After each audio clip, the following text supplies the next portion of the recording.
एक समय की बात है जब एक गांव में एक बूढ़ी दादी रहती थी। एक दिन उनके घर पर अचानक एक आदमी आ जाता है जिसके हाथ में दूध के ढोल होते हैं। कौन हो तुम? दादी, मैं जगन हूँ, आपकी छोटी बहन का पोता। अरे जगन, ये तू है? तू तो बहुत बड़ा हो गया। अच्छा चल, पहले अंदर आ जा।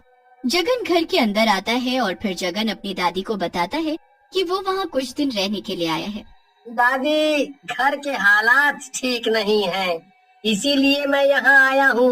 मैंने सोचा मैं यहाँ आ जाऊँ और यहीं दूध बेचने का काम कर लूँ। अरे हाँ बेटा, क्यों नहीं, ये भी तेरा ही तो घर है। वैसे भी यहाँ अकेली रहती हूँ, तू रहेगा तो मुझे भी अच्छा लगेगा। और देख, घर में गाय भैंसों की भी कमी नहीं है।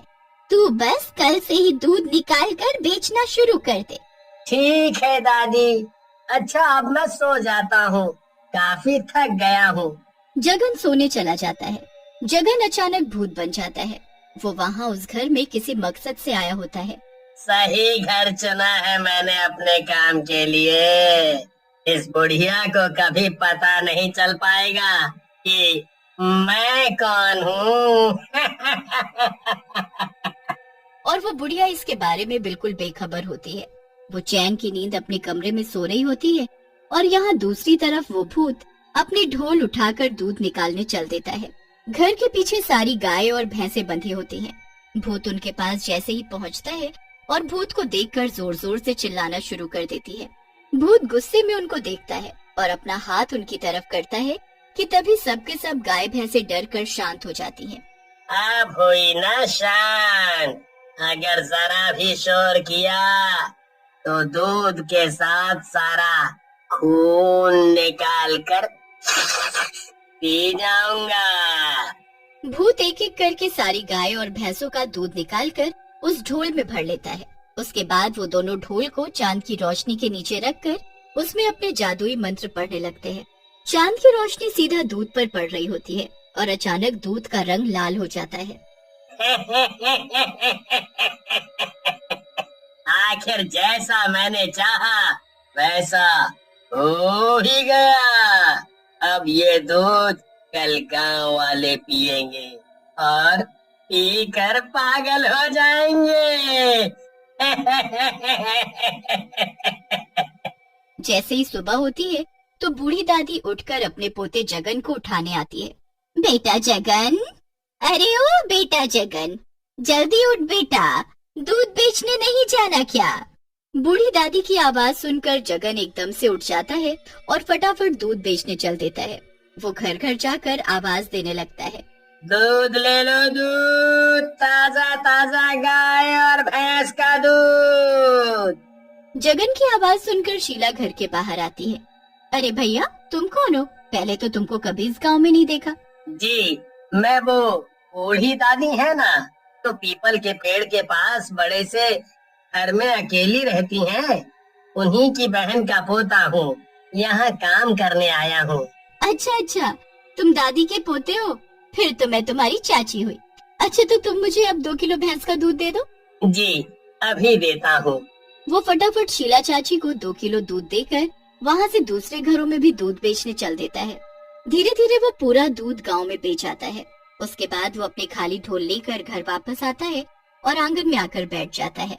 अरे आ गया, तू चल आकर खाना खा ले। हाँ, मैं अभी आता हूँ। जगन अंदर जा ही रहा होता है कि शीला मौसी उसे घर के बाहर से भागती हुई दिखती है और उनकी गोद में उनका 1 साल का बच्चा भी होता है। लगता है दूध ने अपना असर दिखाना शुरू कर दिया। शाम तक गांव में हड़कंप सा मच जाता है, पर दादी इस बात से बेखबर होती है। फिर रात को दादी जब किसी काम से शीला की पड़ोसन बिमला के घर जाती है तो उनसे एक नई बात सुनने को मिलती है। क्या आपको शीला के बेटे के बारे में कुछ नहीं पता? क्या हुआ उसके बेटे को? अरे जब शीला काम में लगी हुई थी तो उसका बेटा आंगन में अपनी छोटी बहन के साथ खेल रहा था। फिर शीला को रोने की आवाज आई तो उसने जाकर क्या देखा कि उसका बेटा अपनी छोटी बहन को दांत गड़ाकर उसका खून पी रहा है। अरे बाप रे बाप, ऐसा कैसे हो सकता है? अरे वो तो कुछ नहीं, उसके बाद से वो कुछ खा पी भी नहीं रहा, बस खून और मांस मांग रहा है।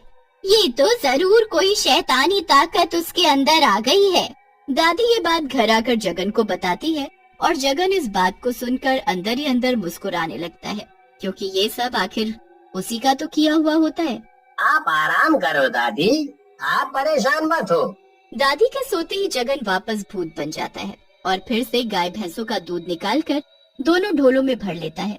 उसके बाद वो फिर से उस पर अजीब सा जादू करता है, जिससे दूध का रंग कुछ देर के लिए लाल हो जाता है।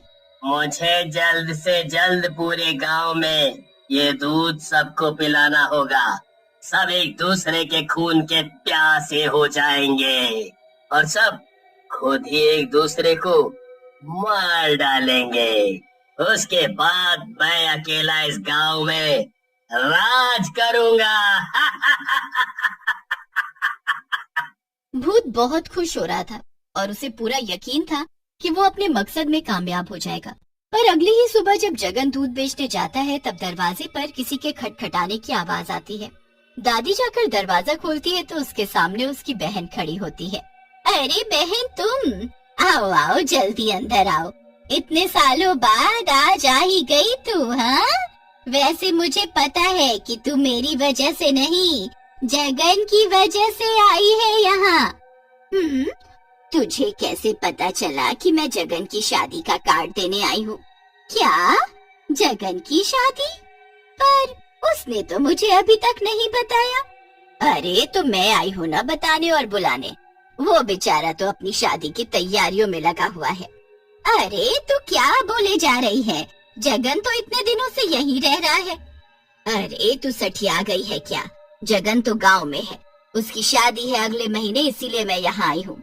हे भगवान, तो जो मेरे घर में जगन के नाम से रह रहा है वो कौन है? मैं समझी नहीं। दादी फिर अपनी बहन को सारी बात बताती है कि कैसे कोई जगन के नाम पर उसके घर में रह रहा है। ये तो मुझे कुछ गड़बड़ लग रही है, हमें इसका पता लगाना होगा। एक काम कर, तू जगन के सामने मत आना, हम दोनों उस पर नजर रखेंगे। हाँ ठीक है ठीक है। दोनों दादी अब जगन पर रात को नजर रखती हैं। रात को जगन भूत का भेष बदल लेता है, जिसे देखकर दोनों दादी हक्की बक्की रह जाती है। हे भगवान, ये तो जगन नहीं कोई भूत है। तेरे घर में इतने दिन से एक भूत रह रहा है और तुझे पता ही नहीं चला।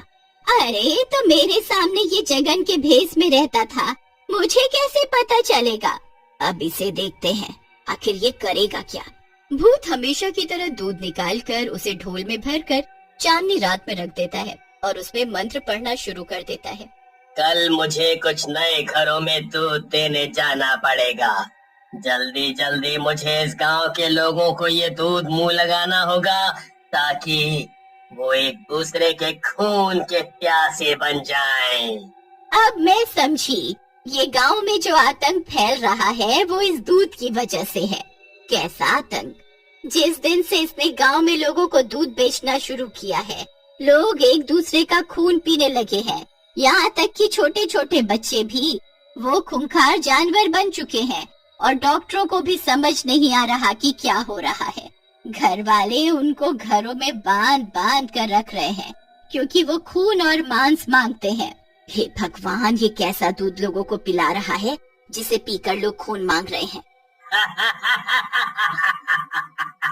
कुछ दिन और बस, फिर पूरा गांव मेरे कब्जे में होगा और आखिर में मैं इस बुढ़िया को ये दूध पिलाऊंगा, मेरी प्यारी दादी।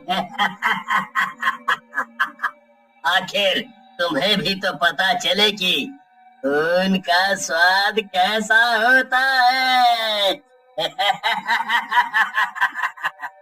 दोनों बहन बुरी तरह घबरा जाती हैं और अपने कमरे में आ जाती हैं। उन दोनों को कुछ समझ नहीं आ रहा होता कि आखिर वो क्या करे। उसी वक्त फिर दोनों पंडित जी के पास जाती हैं। इसका बस एक ही तोड़ है और वो है गंगा जल। उससे पवित्र कुछ नहीं है, वो सारे जादू को खत्म कर देगा। अब तुम सोचो कि गंगा जल ऐसे उन लोगों को पिलाना है। दोनों दादी इस बारे में बहुत सोचती हैं। एक काम करते हैं, हम शरबत में मिलाकर ये सबको पिला सकते हैं। जो लोग जादुई दूध पीकर दरिंदे बन चुके हैं वो उस शरबत को खून समझकर एक बार को जरूर पिएंगे और बस हमारा काम हो जाएगा। हाँ, तो तुमने बहुत अच्छा सोचा। अगली सुबह जब वो भूत जगन के भेष में दूध बेचने निकल पड़ता है तो तुरंत उसके बाद दोनों बहनें शरबत बनाने में जुट जाती हैं। दोनों पूरे गांव में शरबत बांटना शुरू करती हैं और हर घर में उनको कोई न कोई रस्सी में बंधा दिखता है। शीला बेटी, ये ले शरबत और इसे अपने बेटे को पिला दे।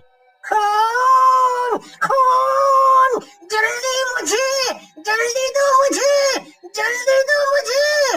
ये तो इसे खून समझ रहा है। समझने दे बेटी, इसे पीकर ये ठीक हो जाएगा।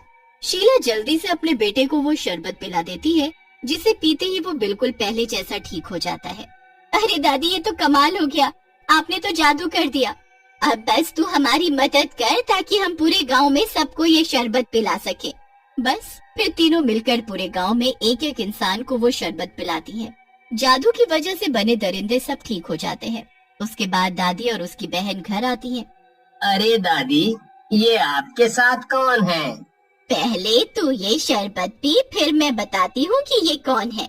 दादी जगन के रूप में खड़े उस भूत को वो शरबत पिला देती है, जिसकी वजह से उसका गला जकड़ने लगता है। ये कैसा शरबत है? क्या है इसमें? मेरा दम घुट रहा है। मैं तो मर जाऊंगा। मरेगा तो तू है ही, क्योंकि इसमें गंगा जल मिलाया है हमने। और हाँ, मरने से पहले ये तो जान ले कि ये बूढ़ी औरत कौन है। ये है तेरी असली दादी, यानी मेरी बहन। जगन भूत के रूप में बदल जाता है और धीरे धीरे उसका शरीर जलकर खत्म होने लगता है। ये अच्छा नहीं किया मेरे साथ। उस भूत का अंत हो जाता है और फिर से गांव में खुशहाली आ जाती है।